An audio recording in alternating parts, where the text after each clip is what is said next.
Hello and welcome. So in this video we go back to the Nigerian presidential elections.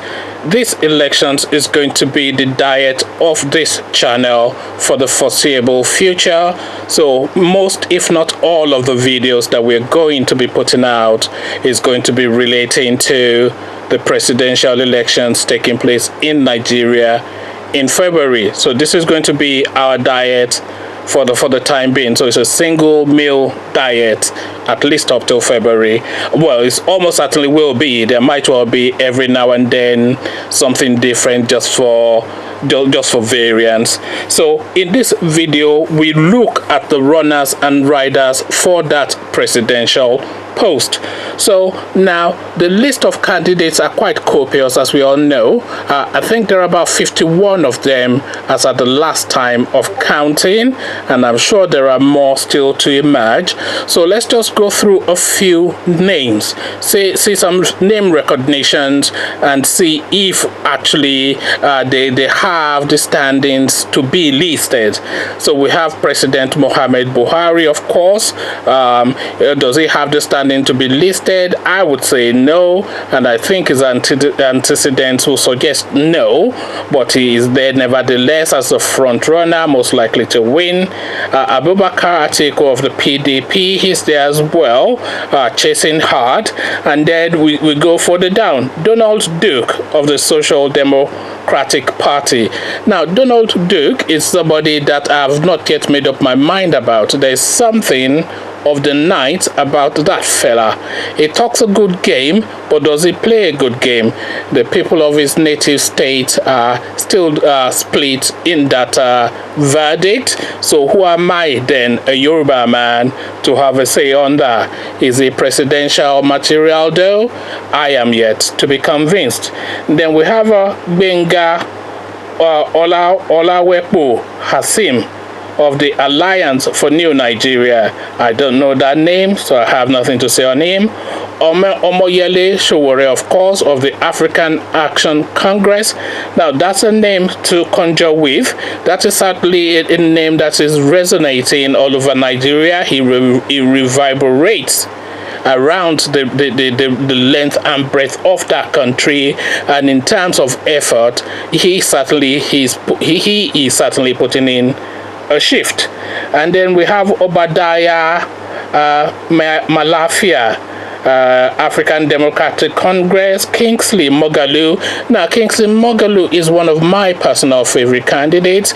If you were to pick somebody and put him in that slot, you would probably pick Kingsley Moghalu. I would personally probably pick Kingsley Moghalu and put him in that slot because he is the man most relevant and most qualified for now.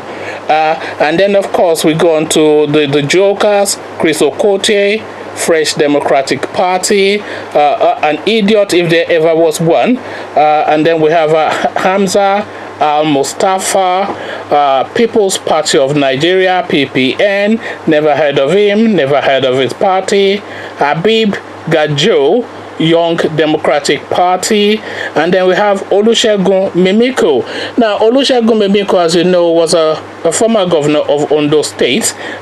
He's again, like Donald Duke, split verdicts from the people of Ondo State. Some weigh heavily in his favor, some send a plague on his house. So divided verdicts in his home state. What is your verdict? I'm not really that fussed either way. And then we go on to John Bohr, All Progressive Grand Alliance, David something or the other, Grassroots Development Party, and on it goes. The names get a lot more ridiculous the further down the list you go. I'm just going to have a quick scroll down to see if there's any more names that should pop out.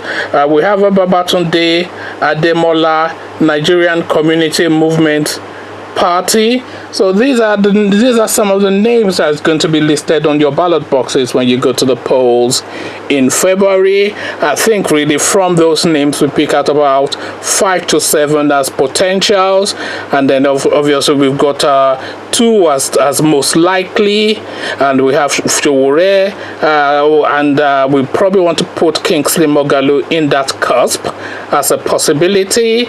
So those are the names that we're going to be conjuring with next year, and your president will come from those 3-4 names: Kingsley Moghalu, Omoyele Sowore, Mohammed Buhari, and Abubakar Atiku.